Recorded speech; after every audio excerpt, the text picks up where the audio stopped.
and record just so we can send this out later. All right, y'all. So, welcome. So, this is a somatic nurse coach certification workshop, but we wanted to invite everybody and everyone, whoever can show up today, because we have a very special guest here. Nurse Maureen is going to speak about belongingness and cultivating that in oneself, which is so important in not only nursing, but just being a human in general. So, welcome, Maureen. Thank you so much for being here this evening. We love to have special nurses that have so much vast experience and knowledge, and Maureen's journey is definitely one to hear about. And so please connect with her. She has such a vast experience and is a great mentor as well. So thanks so much for being here, Maureen. I really appreciate it.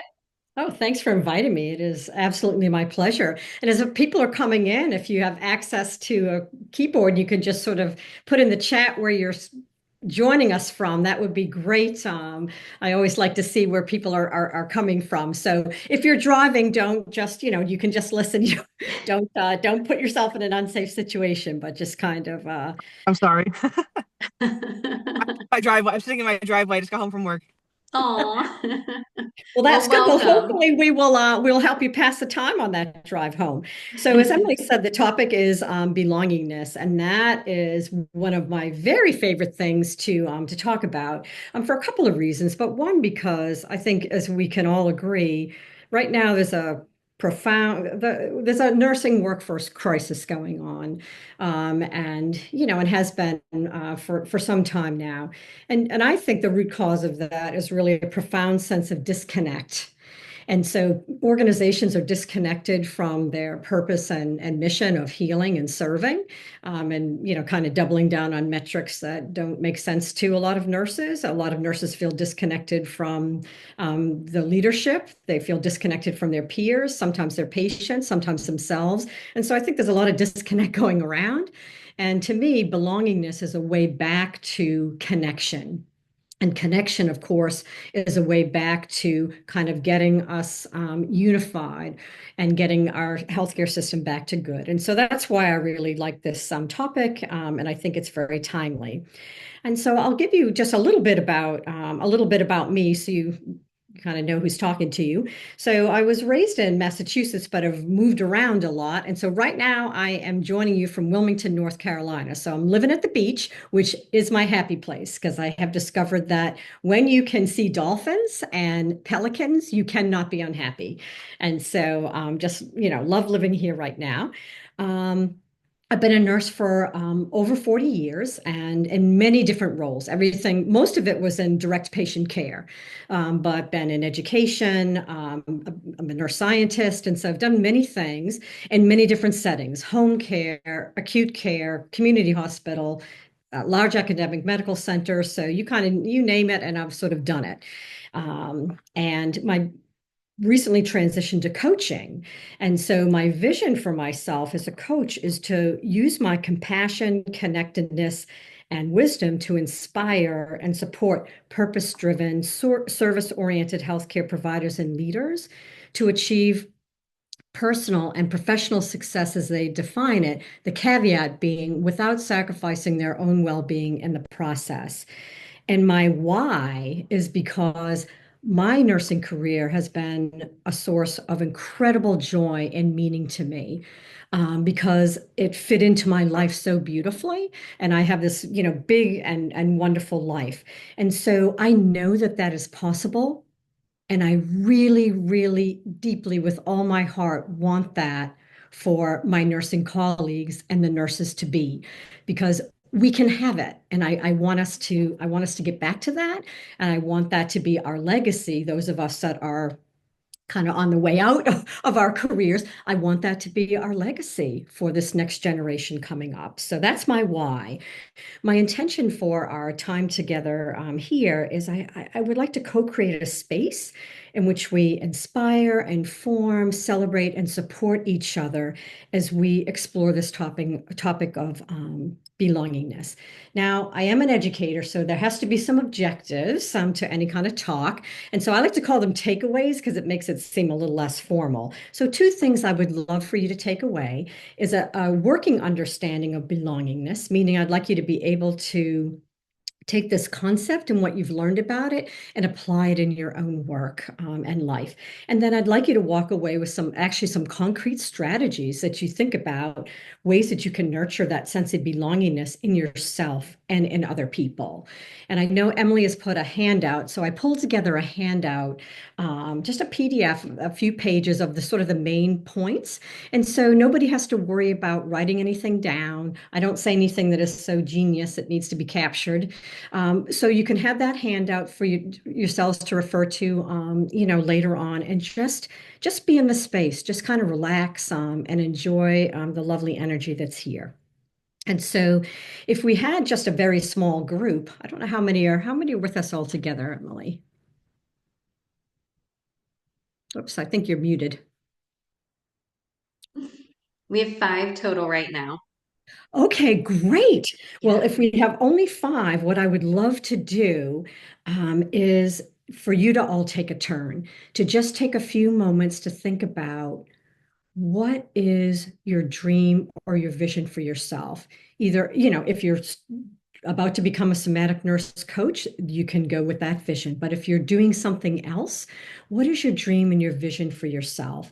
And I'd like you to think about it in terms of what are your values and your strengths, and what do you feel is your purpose in life, and how in your vision would be how do you want to bring that into the world, and then your why. Think about why that drives you. And so just like for you to take just a moment to think about that. And if you haven't already, I highly recommend you actually write that down at some point. Reflect on it and write down your vision statement or your dream statement, whatever you want to call it, for yourself. And if you're like me, I like colored paper and pencils and a visual, and just put it right up on your bulletin board or somewhere where you can see it. And when you're having that low period where you're kind of feeling disconnected, or you just kind of wonder why you're doing it, it can remind yourself that you've got a big dream and it's worth working toward it. And so I think I advise that all my students, every class that I ever taught, that's what we do on the first day. That's our homework to bring in for the first day. What is the dream for themselves as either the nurse, advanced practice nurse, nurse scientist, whatever. And then we kind of share those dreams because as a collective, we want to make sure we're nourishing the dreams of other people that are with us. And that's a very powerful way of establishing belongingness. And so if you're in a position that you can jot a few things down, that's great. If not, that's okay too. I'll shut up and give you a moment to sort of think about your dream. And then if you're willing, I'd love for you to share it.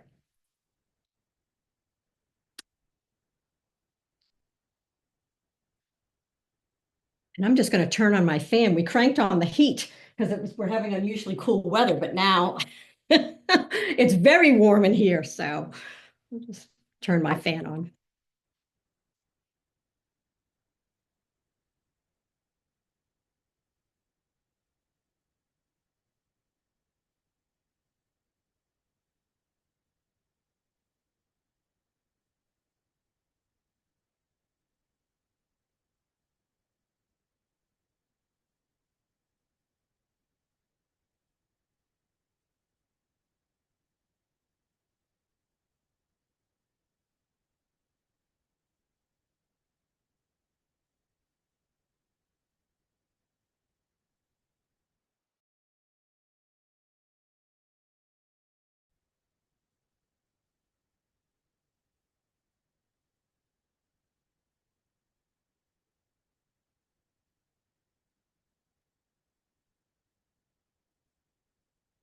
Now, what I'd like to do is kind of in the order that I see you on the screen, just ask you to unmute. And if you feel comfortable, just share. And don't worry about it being perfect. Just what your dream is for yourself and what your why is, what kind of drives you to get out of bed in the morning. So, Emily, I see you first on my screen. Would you feel comfortable sharing? Sure. Yeah. Yeah. So, yeah. I think like our dreams are ever changing. And like within the last year, my dreams have definitely expanded more than I thought that they were because other people have just invested in me and believing in me. So my ideas have expanded even more. And really, my dream is to help people see their greatness within them, um, within themselves, and how they can take their gifts and use that for like the highest good, and be their most authentic self. So that's like I feel are my gifts, and I always have such an honor of watching people's like transformations, or them able to start their own business or write a book or whatever their focus is. Like being able to be with them through that journey is so empowering. And so, yeah, my dream is just to help as many people as I can just see the good in themselves. And that just comes from being, just going through life and not belonging, in places and not feeling accepted. And so I'm like, I would never want anybody to feel unaccepted or not belong to, or feel worthless, right? Like that's such a big thing in our society. And so I vowed, I'm like, I'll just love from here on out, like whatever that looks like, and just do my best, right? Because it's like all of our first time just doing whatever we're doing right now. Like, so yeah, so I would say that's kind of, yeah, that would be my That's dream. awesome. Yeah, That's thank you. beautiful. Thank you. Thank you for sharing that. And Mhm. next on my screen I see Jenny.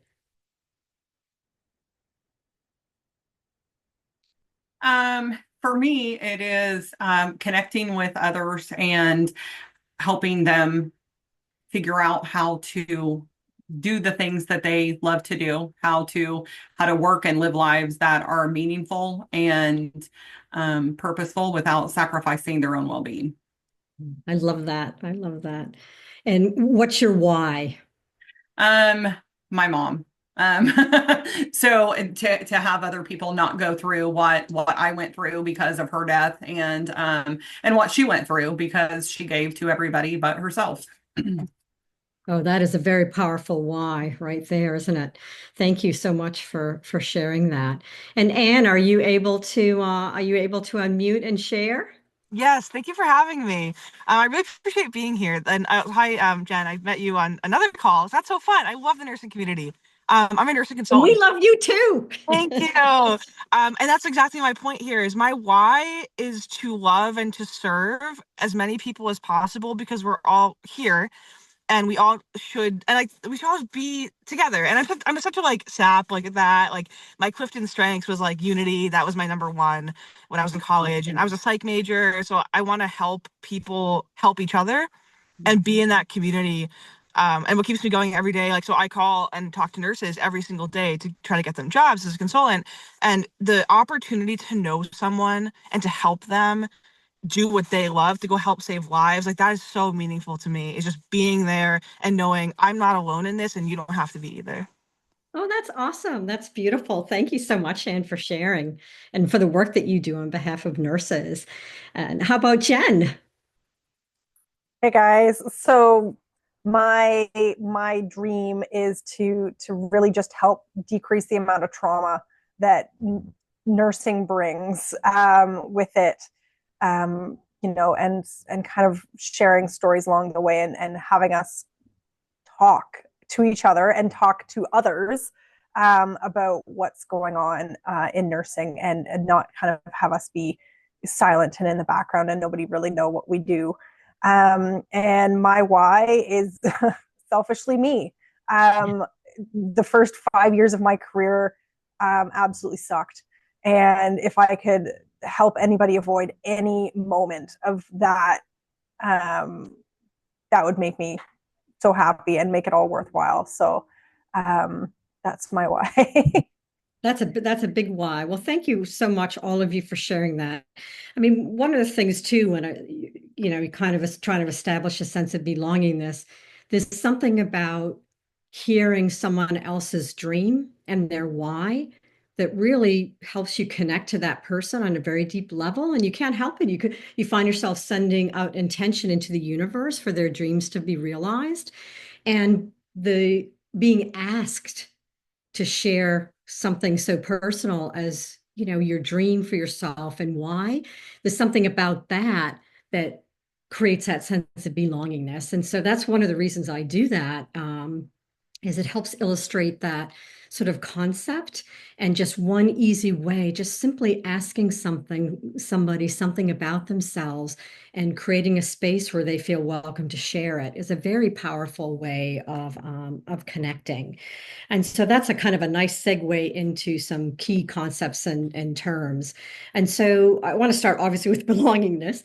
And I define that as a sense of connectedness by feeling accepted by others and being an integral part of the collective as your true or authentic self. And and what I mean by that is when we are showing up as our true authentic self, there is that seamless thread, if you will, running from your values and your purpose and your behavior. Or another way to think of that is, who I am, what I believe, and how I show up in the world are in harmony with each other. And so it begins with the self. So, belongingness begins with a connection to myself. And then it extends to the people that are around me. And then from there, it actually is a transcendent experience where I feel connected to something bigger than myself.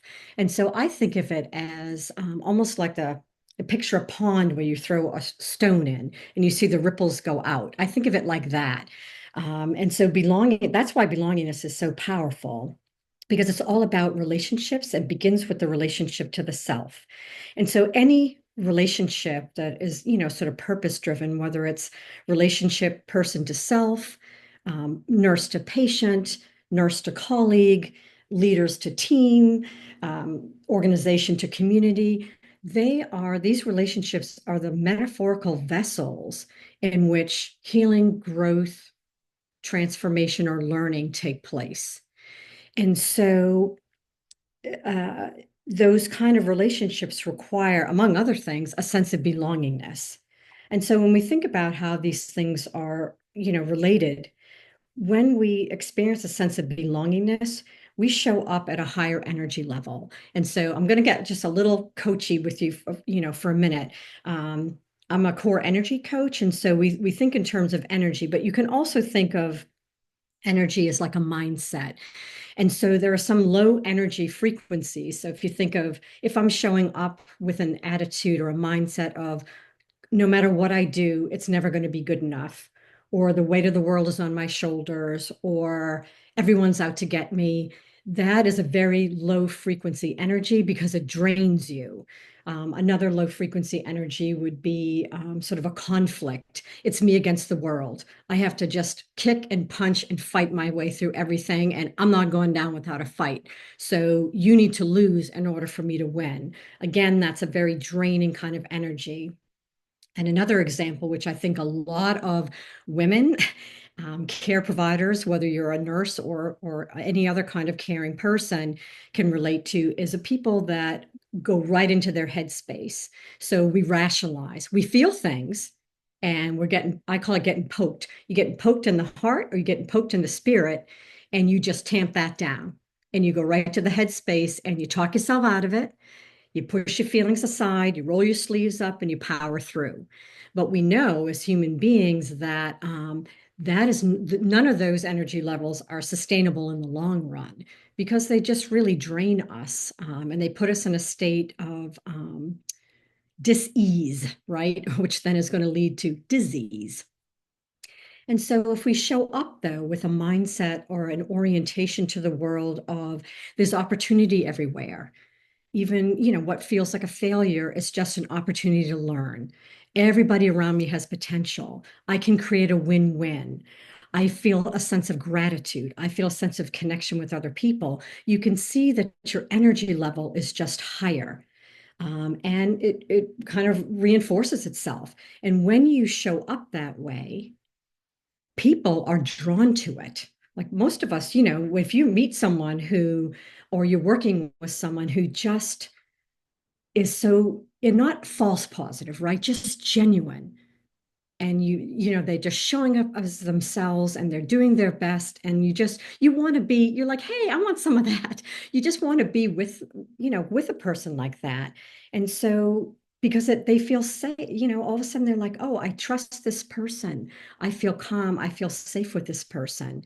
And so when we show up like that, we are almost like a beacon drawing other people to raise their own energy levels.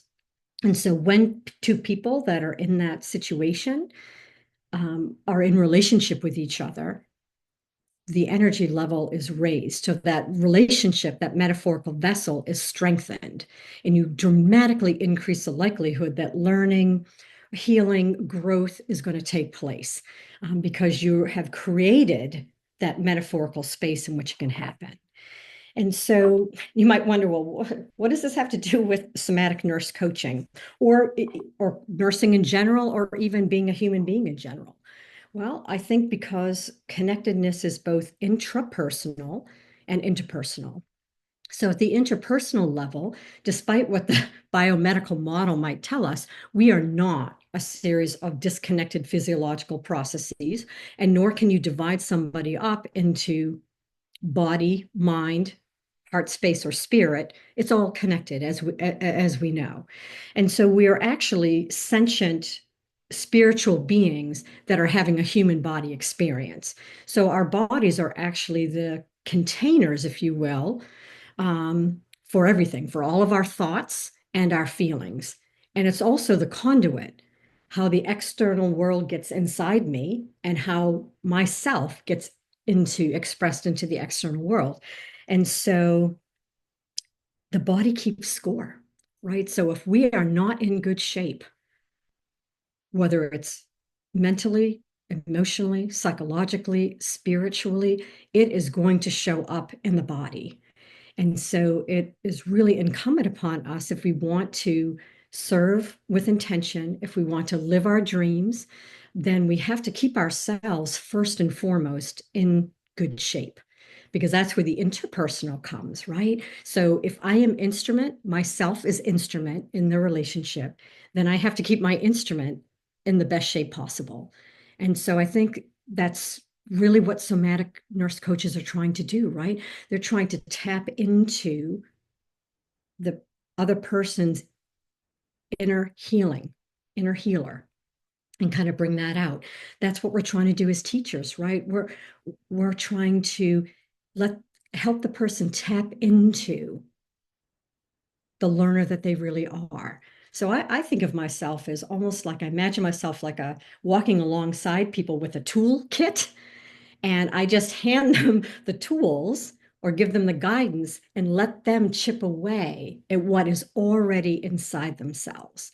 And so I think that's, where the belongingness comes in, when I recognize that somebody is a full and perfect, imperfect in their uniqueness, human being full of potential, then I'm really just trying to help them tap into that, whether I'm doing it as a nurse, a parent, an educator. So, and that belongingness helps us to have the kind of relationships where those things take place. So, um, yeah, and I want to stop here in case anyone has any questions. I know it can sound like, wow, she's been hugging a lot of trees. And yes, I have, but I promise you, I've done research. There's research behind this as well. But if anyone has any questions, we can stop there before we head it. I'm going to have you do a little exercise next. No, Jenn, are you trying to? I see your lips moving, but I don't hear anything. Oh my gosh. Oh, there you are. There I am. You were just trying to tampen yourself. You just tried to talk yourself out of it a little bit. You know, we're getting there. We're getting there for sure. And those of us who are on the kind of the same mindset, we will find each other and we'll get there. Yeah. And we'll bring the others along. Yes. Yeah. No, I agree. And I think it really is all about relationships. And I think people understand that. Anyone who, I call it rock on a caregiver energy, anyone who sort of has a caregiver's heart, I think we understand the power of relationships. And when we're in an organization where the relational skills have been put to the side, you just know it's going to fail because we're human beings. You can't do that. And on the flip side of that, relational skills can be taught just like I can teach someone how to put in IV, put in down an NG tube, take a blood pressure. I can also teach someone how to communicate more effectively. We can teach them some self-care skills. We can teach them how to have a bad news conversation. We can teach them how to extract goals of care that are patient-centered. We can teach them how to be with someone who's dying or in the room when new life is entering. So those are things that we can teach, but we need to recognize their importance. Yeah. So anyway, I'll step off my soapbox for that. But what I'd like to do next, because I feel like if you can help someone have an experience or tell them a story, it's a very effective way for them to learn. So what I'd like us all to do now, and you can close your eyes if you want to, is I want you to take yourself back to a time when you felt an incredible sense of belongingness. And I want you to think about the context, what was going on when you were feeling that way. And the reason I'm asking that is because when you look at the context, that will start to give you some insight into what is my recipe for belongingness. So, what elements in my environment are going to promote a sense or nurture a sense of belongingness in me? And then I want you to think about all of that. And then I want you to tap into what you are feeling and how you are responding in that situation, and then what outcomes did you take away from that experience of having that belongingness?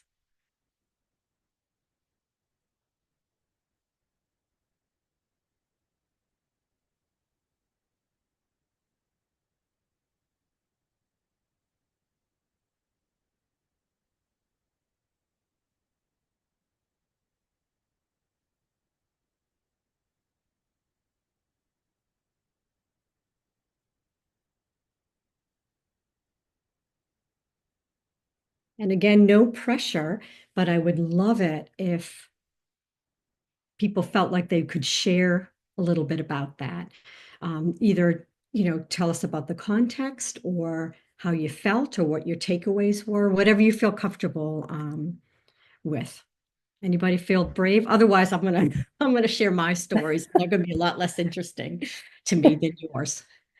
So I'll go. Okay. Um, yeah, the context is always, it comes back to work because work is a huge sense of pride and it's a cornerstone of my me. um, and just having one of those moments where you know I was supposed to be here.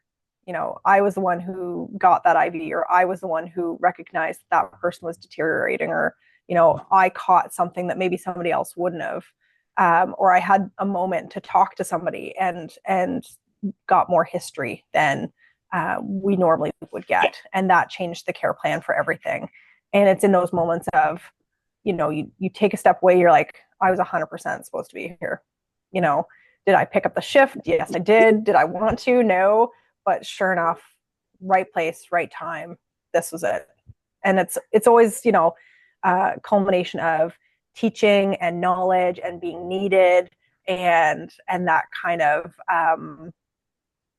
base that usually always comes back, feeds the ego a little. So when you are thinking about that context, so what were you feeling? Accomplished and relief, because we got the outcome that we were looking for, and helped. And it was one of those times where you actually helped, or you felt like you actually helped. um, and we're there for it, and actually got to see like immediate results and you intervening. So it was one of those like, oh yeah, no, 100%, was supposed to be here for that one. Oh, that's awesome. That's beautiful, Jen. And so if you were to kind of think about that, and you don't have to do that now, of course, but you could jot down when you think about that situation, what was going on in the environment? So were you highly engaged with your team? Were you like, wow, you showed up for your shift and you were well rested and you were, you had eaten, you had taken time to eat, you didn't wait 14 hours to use the ladies' room, The So, usual. thinking about those things that, will add to your sense of belongingness. It's a good way to raise your self-awareness about what things for you kind of create that sense of belongingness. And then when you have that sense of belongingness, the outcomes or the response that you get from that of, that kind of feeling of accomplishment, getting in flow, feeling like you were really helpful and those sorts of things. And so it's a way of an exercise like this is a way of us kind of understanding what is our recipe. It's going to look a little bit different for everyone to create that sense of belongingness, knowing that when you have that sense of belongingness, you will be more effective and efficient because you kind of, you get in flow. You just in the moment doing what are meant to be doing. So Exactly. thank you for sharing that. Anybody else like to share a time when they sort of felt that deep sense of belongingness? I will. Can you guys hear me okay? Yes.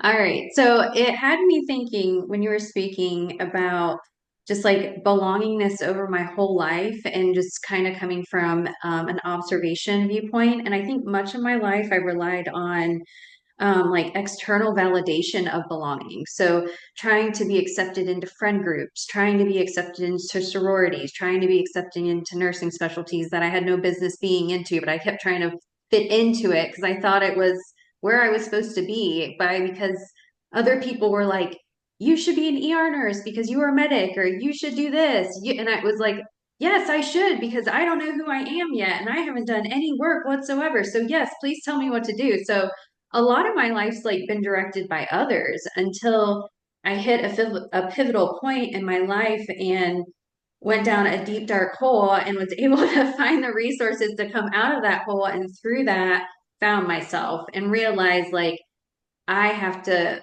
validate myself first, and who cares what other people think, because everybody has an opinion, right? They're like assholes, as we know that saying. So, it's like it's just really rich to know that now, like, I was afraid of my own power for so long, and so now stepping into that, it's like, holy cow, like I don't really care what other people think about me. And like, you do attract your tribe. Like, if you're just your authentic, weird ass self, like other people will be like, yes, I'm a weird person too. Like, let's vibe. And so I'm all about, Yeah. like, Let your freak flag fly. yes, let it fly. Like, woo, right? And people will find you. Exactly. Like, that's the whole point. And so I think it's not until we like step into our authentic selves that we do attract those people. And I think within the last couple of years, I've really been just so blessed and honored to have attract various people, and a lot of them are in this room. And so it's just like, yeah, it's just so cool, like our human journeys. Like, I love human journeys. So Oh, cool.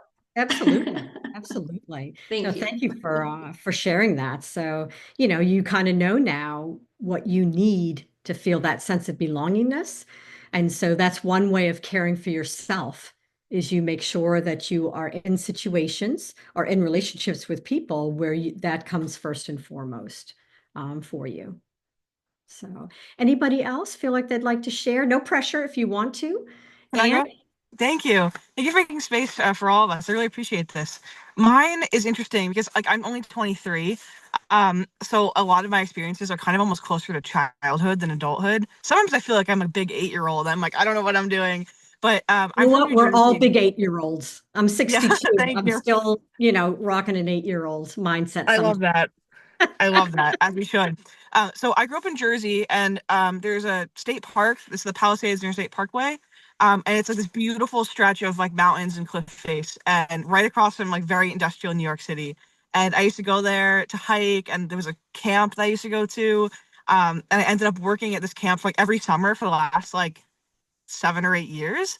So I grew up with these people. It's like we're out in the woods, and it was a camp that let you be a weird kid. It's like, okay, go dig a hole, go throw mud, go paint rocks. Like it was this fun, beautiful thing. And my boss, well, she ran the camp, and then she became my boss. I started working for the camp.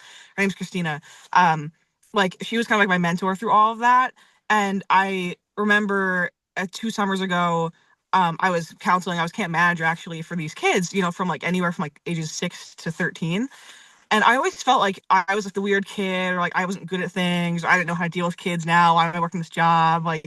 But I remember a parent, it was like the end of the camp week, came up to me. She said, you made my daughter so happy. She says every single day you said that she was valuable and loved and her art was good.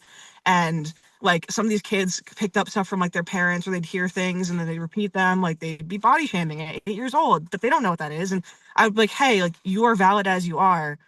You're allowed to eat your snack. You don't have to be anyone but yourself. Like go run around, go play, go be a kid. And I didn't even know that like meant so much even to a parent or for a kid to repeat that. But I just felt this true sense of belonging at this park, with these kids being like, wow, I'm now the mentor. I'm the person, because I was shown that love and that acceptance by someone else. Just to be yourself. And like you said, like be authentic and people will find you. And that's why I'm so grateful for this network. Because I'm some kid. I'm some random kid from Jersey who's now in Massachusetts figuring it out. And like, I don't even know what I'm doing at my job. I don't know what I'm doing with anything. But to have people be like, no, you're okay. Here's a community. Be a part of it. Like, that's just so valuable to me. So I just feel like warmth, like in my heart, kind of like heart space, as you say. Like, I feel warmth and I feel joy. And it just feels secure. It just feels like right, like correct. You know what I mean? Yeah, that's beautiful. Thank you so much, Anne. Really appreciate you. Anybody else feel like they want to share? I'd like to real quick. First of all, just like hearing everybody's stories, I love that. I love people, and I think that the kind of the theme here seems to be, like when we're who we're meant to be, who we're called to be, who we feel, when we feel like we can be ourselves. For me, I went a different direction, aside from work. And I was thinking I have a group of girlfriends that we've traveled together for the past few years. And, like I know that I can be completely me with them. Like even the really ugly, the parts I'm not proud of. And like they're gonna love me, they're gonna accept me. And I don't have to be anybody that I'm not. And I think there's freedom in that, because as you realize that, there's some people that are safe, there's some areas that are safe, then you realize, you know what, like, so the rest of it doesn't matter as much. So I can just go ahead and be who I am. And like you said, you're going to attract the people that you're meant to. And, so I'm going to attract my people. I'm going to repel the people who aren't my people. And that's good too. I used to want everybody to like me. And then I realized, like, I don't like everybody. And that doesn't mean there's anything wrong with me or that there's anything wrong with them. We just may not be each other's people, and that's okay. And I mean, there's so much freedom in that. Absolutely. No, that's beautiful. And I mean, you guys kind of nailed it. So you'll see on your handout. Let me just make sure it was anybody. Did anybody else want to say anything? I don't want anyone to feel cut off. Okay. That there are actually a lot of evidence-based outcomes. And so I'll just share a little bit of a story. So I did a research project. So my first year, the very first teaching experience I had, I was brand new to academia, and I was hired as a research academician. But they said, "Oh, everybody teaches here," which was fine. I got handed a list of course objectives and said, "Oh, we're doing a new curriculum. You're going to have a full cohort class, the entire fourth year class, teaching complex and transitional care, and you're going to have 11 clinical instructors. You're going to have to set the clinical curriculum as well, and coordinate that." And so once I stopped being in free fall panic, I really was very intentional about wanting to create a classroom with a sense of belongingness, and viewed it as I'm not just trying to teach them some skills and some book learning. I'm socializing them and welcoming them into a profession because they're fourth years. And so basically, I wanted to create this sort of sense of belongingness, this learner-centered community. And it was electrifying. I mean, it was unbelievable. And I knew something phenomenal was happening here. And then, I got a reputation of, oh, Maureen loves to develop curricula, so give her research classes and theory classes of classes that the students hate and let her turn it into see what she can do with that. And so I thought, well, why I'm a scientist. Why are we not collecting outcomes on this? Because I feel like we are doing something here. These students are something magical is happening here. And so I got funding and I did over the course of an academic year with the entire fourth year students, we looked at the impact of strategies in the classroom on both academic and clinical outcomes.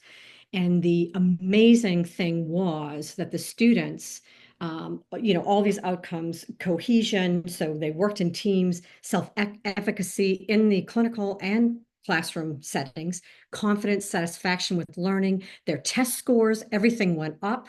But the thing that was so just took my breath away is they took that with them outside of the classroom. They brought it with them into the clinical setting, and they brought that with them into their job searches and as they transitioned into practice. And so that really got us thinking, like, what is when you create this and you unleash that in the person, it acts as almost like I'd like to think of it as a force field against stress. So when they are, so I'll give you two stories. One, which was not in my classroom. So there was in one of the studies that I did, there was an example of a student. He was Asian. He had a very difficult name to pronounce. And so the teacher said, "We're not going to call you that. We're going to call you Asian." And the clinical instructor did as well. Yes. And then the nurses and other people, they just called him Asian, not his name. And so you can imagine how that made him feel, not welcomed and not belonging, but it made him feel very diminished and small himself. Contrast that with another student who was in my class and who he was part of the study and he had been with us and had been in the classroom, and he went into the clinical setting. Now he was the only Black male and the whole out of the 100 students in the class. And so obviously, stood out. And so went to the maternity rotation, and one of a patient's partner came out and said in front of him to the nurse, "There's no way in hell I'm having a Black man in that room with my wife while she's giving birth." And so he was kind of like, "Oh," and the clinical instructor was very uncomfortable. And she was going to say something, but then the assistant nurse manager said, "Don't worry about it. We'll change the assignment." And then took the clinical instructor aside and said, "Maybe you want to have William sit out." And so we ended up going through that rotation that day, never seeing bursts, not going in. He was basically doing library work. But when he came back to the class, he was okay because he said, "You know what? That was on them to not have a policy. That was wrong. And they missed out because I'm a damn good nurse."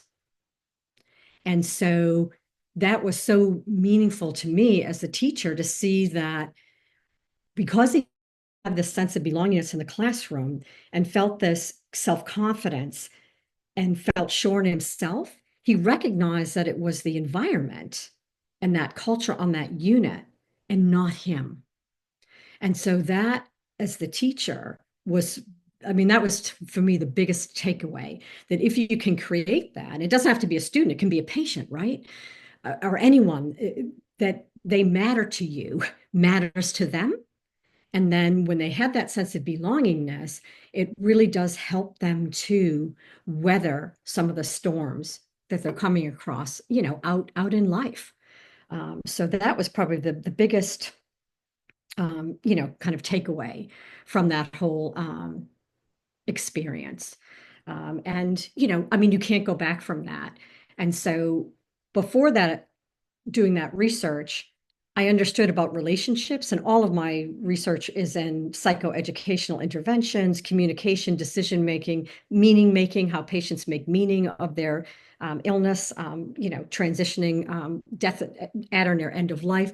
And so those are my research. So the whole relationship thing was not new, but this sense of that actual creating that belongingness and having actually tools, things that we can do to create that and what that actually meant was something that was, very, just very powerful. So what I'd like to just end with is to just think about, I'll share some behaviors with you that are backed up by research of ways to increase belongingness, and then give you a chance to think about what are maybe something that you could do, right now, to either increase that sense of belongingness for yourself or in relationship with other people. And so the first and foremost, and again, a lot of these you may hear and be like, well, that sounds like common sense, but it's not common, unfortunately. But the biggest thing is to indicate an interest in a person, like who they are. Like I learned all of my students' names and something about them. Just same thing with a patient. It only takes 2 minutes to ask a little bit about their life. And I would say to them, part of goals of care, I would, well, all right, given the context, and of course, most of my patients were, at or near end of life. All right, what does a quality of life look like for you? What is your vision for yourself of how you want to spend whatever time you have left? Just asking someone that is huge. And then being present, just simply, sometimes it's not a whole lot that we can do when someone is struggling. They have to work through those struggles, but we can be present with them and we can hold space. And that is very powerful for the person who is struggling to have that sense of, okay, I'm flailing around in the water, but there's a life ring. And then Emily is right there with me. No one's going to let me drown. That there's something that is so, that holding space and being present. Listening deeply. When you listen deeply to another human being, you access your intuition. So when we listen on a very superficial level, like I'm just waiting for you to shut up so I can say what I want to say, or I'm listening to what you say, but only how it relates to me. But if you actually listen deeply to what the person is saying, you tap into your intuition and it will never, ever guide you wrong. It will never lead you wrong. We're all given that. Communicating clearly and assessing comprehension, and not just saying, do they understand what I said, but did you understand what they said? And so just kind of clarifying, this is what I'm seeing. What am I missing? Do I have that right? Just giving someone the opportunity, because it shuts down a conversation if I tell you what you're thinking or what you're feeling or what you should be doing. And you might be thinking in your head, oh, wow, no, Maureen is way off base here.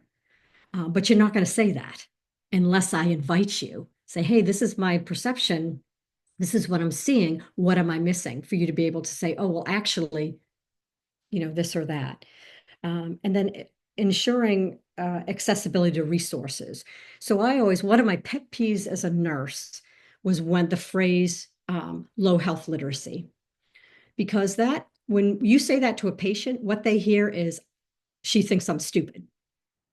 What it really is that person is under-resourced for the situation that we've put them in. And so when you are the nurse or the teacher or the parent or whomever, it's up to you to make sure that whatever you're offering is accessible to that person. So for example, if I'm a somatic nurse coach and I want to teach someone a mind-body, some kind of mindfulness practice, and they've never heard anything about it, I gotta chunk that down until it's accessible, that they feel that they can give it a try, right? Or, think of any skill that we're trying to teach someone, chunk it down. It's your job, if you're the leader in that relationship or the care provider, to make it accessible for that person so that they have the confidence to give it a try. And then celebrating milestones. We all need reasons to celebrate. And even the tiniest baby step forward is still a step forward. And we got to celebrate.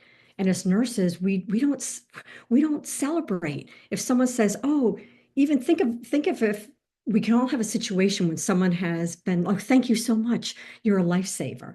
And 99 times out of 100, what do? Oh, it was just my job. Oh, it was nothing. Oh, no. You're out there making a difference in people's lives. Accept their gratitude, accept their love, celebrate that milestone. If a student has been struggling to pass and they get a 72 on an exam, celebrate that. Right? Those new nurses that are in transition, the first time that they go in and put in a indwelling catheter, clean a central line, whatever, celebrate that. And those are, all ways of kind of creating that belongingness. You're saying to someone, what you do is worth celebrating because you are worth celebrating. And then they feel, kind of that sense of belongingness. And then lastly, you don't have to ignore differences, but you are respectful in acknowledging them. And you don't have to, I remember giving a workshop one time and when a faculty person raised their hand and she was quite angry. She's like, well, I try and try and try, and I can't convince any of my students to change their disordered thinking. And I said, well, I don't think that's our job as faculty to convert people to our way of thinking. What I see my job is what I want for my students, if we're talking about something that's, an opinion, is I would like them to hold space for the possibility that someone has a different perspective from theirs, and that is okay, that their perspective to them is equally as valid as my perspective is to me. So it's just a way of kind of introducing that. And so in that way, you can still have a sense of belongingness in a group, even when people are quite different from one another. So, and I did on the handout, you'll see I did list some nurse researchers who have looked at belongingness. And so if you wanted to do more reading, I also told Emily, I didn't want to make this too, kind of sciencey, but I've done a lot of work and I, published in peer-reviewed journals on this topic. So if you want more information, I am more than happy to, provide it. Just, you can just send me a message on LinkedIn and I'll make sure I get the stuff out to you. But before we close, I would love to just hear your thoughts on if something that you could maybe do either for yourself or in your relationships to just kind of nurture or that sense of belongingness.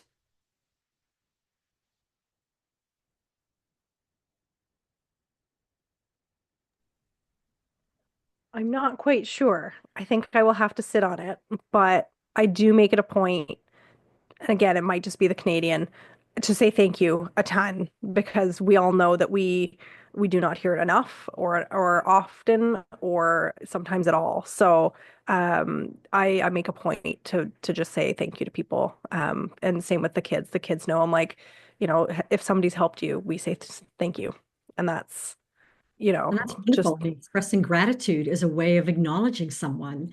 And how about Jen? How do you receive gratitude? Do you no, receive it well, or do you deflect it? I deflect. But again, it's very much, I mean, we could go down the rabbit hole of me thinking that it's kind of a trauma response to just, oh no, it's fine. We're supposed to be as women, Yes. theoretically, we're supposed to fit into a mold, and the mold is you're very demure, you're very, you put it off, you don't, oh, you play everything down. It's a very hard task to accept recognition and do it without talking yourself out of it. So it's a skill that I need to learn to do, or I Well, need to improve. you're in good And I'm company. I focusing think on it. we're all works in progress. And I think, Absolutely. yeah. Absolutely. But I do just have to pop off and Yes, just thank thank you you. so much, Maureen. It's been so much fun. And thank you, everybody. And it was great to see you again. And yeah, let me know whatever you need. I'm always here for it. Thank you, Jen. Take Bye, care. guys. Anybody else have anything that they're thinking like that they could maybe begin to do to tweak to nurture a little belongingness for self or for others? For me, and it was even hard just pressing that button because I was like, oh, everyone else go first. Being direct. Like Jenny mentioned, like a trauma response, and especially being socialized female in the United States, is constantly like your needs don't matter, you don't matter, minimize. And for me, for such a long time, and I've noticed it in my work now because I call people every day. I'm in a huge phone-based job. I have to give information very clearly. Here's the job. Here's the job listing. Here's a description. And I just noticed myself being very vague because I feel like it keeps myself safe. Like if I'm kind of like, oh, but it's okay if not, but okay, like very vague, very like nondescript. But it's hurting me and it's hurting my clinicians because it's like, what does that do? It only makes it more confusing. And like you said, being clear and clarifying. And it's not mean to be direct. It's not mean to be like, hey, here's what I need from you. And same way, like both directions, like I want someone to come to me and be like, I need you to do this. And I want to be able to do that for someone else and just not hide behind this like veneer of like just such passiveness, because you can be loving and firm at the same time, Actually, I would argue that being loving requires you to have boundaries and to be firm because it doesn't feel good to be on the receiving end of something you can't make sense of. And then people will find themselves, you don't have a sense of belongingness, right? If I'm trying to guess what Anne is thinking and what is expected of me, a lot of energy is going to me figuring that out and then worried that no matter I'm going to get it wrong. And so if you're clear with me and direct with me, that actually feels loving because now I know exactly what I'm meant to do. I know what the expectations are. And if I have questions, I know I can ask Anne because she will let me know. And so, I think you're right on. So I think that's a beautiful thing and something that, yeah, it took me a long time to learn that, right? To learn that, all my conversations took place first with myself, trying to figure out how did I want to package the message in a way that would be palatable to the other person. And that was just, it's just not a good use of your time or energy, right? So sometimes you just, and even if you get it wrong, but if you have created that sense of belongingness, you can trust that the other person will say, okay, I don't get that. Can we back that train up a little bit? Um, and so I love that. Thank you. Thank you, Anne.